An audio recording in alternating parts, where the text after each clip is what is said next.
Body Snatchers, also known as Resurrectionists, because apparently Body Snatchers didn't like being called Body Snatchers. Imagine that. Oh, and if you're wondering about the thumbnail, apparently it's all the rage nowadays to have shocked-looking people in the thumbnail, so there you go. And cue the title card.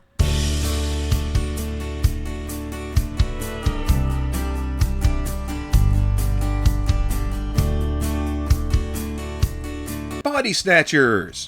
No, not that kind of body snatcher. Body snatchers, or resurrectionists, or resurrection men, or burkers, you'll get why here in a minute, are different from grave robbers. Grave robbers typically dug up the body and stole what was of value, while body snatchers, or more specifically the UK version we're talking about here, saw that the object of greatest value was the corpse. How? Well, science. In order to learn more about human anatomy, you need to actually cut open and look at people. And you kind of need dead people in order to do that. And it wasn't until 1506 that medical schools were allowed to dissect executed murderers, though only a small number per year were allowed, normally 4 to 6. That of course wasn't nearly enough, and as more medical schools were established and the need for corpses increased, well, something had to be done. Some cities like Edinburgh in 1694 allowed not only executed criminals, but also orphans and abandoned children, as well as bodies that were simply found in the street, suicides, and stillborn births. And this of course caused public outcry, and there were actually riots at executions to stop officials from keeping the bodies. And you have to keep in mind here, the prevailing belief at the time was that when the end of times came, people would be resurrected, and this couldn't happen if your earthly body was destroyed, so to have your corpse cut up would be to deny you the afterlife, hence why people were not on board with it. So we're gonna fast forward here to 1751, when Parliament came up with the Murder Act of 1751, also known as the Murder Act of 1752 because it didn't pass until March of 1752, which made it law that all executed criminals were to either be given over for dissection or were to be hung in chains, and by hung in chains, they're referring to gibbeting, which is basically hanging the dead body out for all to see as it rotted. A gibbet, by the way, is what you call the platform where someone's executed. A lot of people call it a gallows. And it's not to be confused with this gibbet, which was the British version of the guillotine, like the Halifax gibbet, the biggest difference being that instead of a sharp blade that sliced through, the gibbet used a duller but heavier blade to more or less force its way through.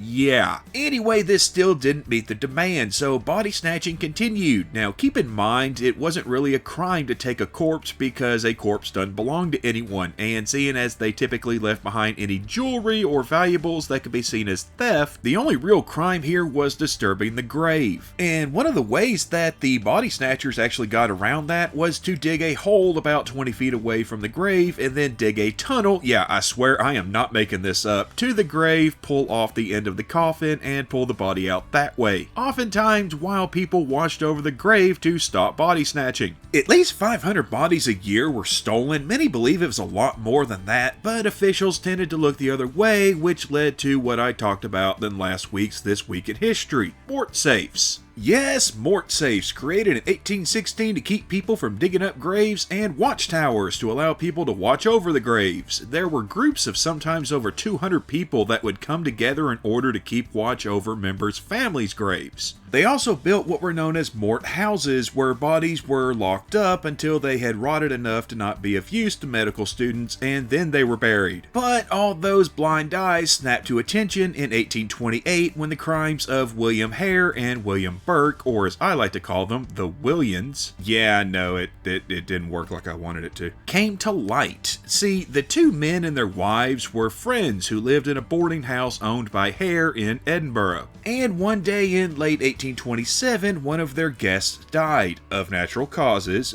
but he left a bill to be paid, so they ended up stealing his corpse from its coffin before it was buried and sold it to a local medical school. This gave them an idea because selling bodies was a rather lucrative endeavor. Seriously, there was ridiculous money in selling bodies, so why not simply kill people and then sell their bodies? And so yeah, that's what they did. Until November of 1828, they murdered 16 people, typically by getting them drunk and then smothering them, often with one of them holding the victim down as the other did the deed. This number also includes a grandmother and her small grandson, and apparently that one stuck with them. Their deeds all came out when a couple that were also staying in the same place became suspicious and alerted the police. After the men and their wives were arrested, Hare turned King's evidence, or state's evidence as we call it, and blamed everything on the Burkes in exchange for immunity. Burke was found guilty and executed, and yes, this is where the name Burkers came from, and his wife was found not proven, which meant she wasn't guilty, but also she wasn't innocent, and yeah, she just ended up getting run out of town. Also in 1831, you had the London Burkers, see there it is again, who were a gang in London who copycatted Burke and Hare. They ended up confessing to the murder of 3 people, 2 of whom were young boys, by drugging them and then throwing them down a well with a rope tied around their ankles. They confessed to 3 murders, but we also know that they sold hundreds of bodies, so who knows. 2 of the Burkers were executed, the 3rd was sent to Tasmania. These 2 cases led to the Anatomy Act of 1832, which pretty much put an end to body snatching. Well, in the UK at least. Oh, and yeah, we've been focusing on the Brits, but Americans aren't innocent here either. An example being the body of John Harrison, son of US President William Henry Harrison and father of US President Benjamin Harrison. His body was stolen in 1878 and sold to Ohio Medical College, where it was discovered by his son. Yeah, that must have been a sight to see.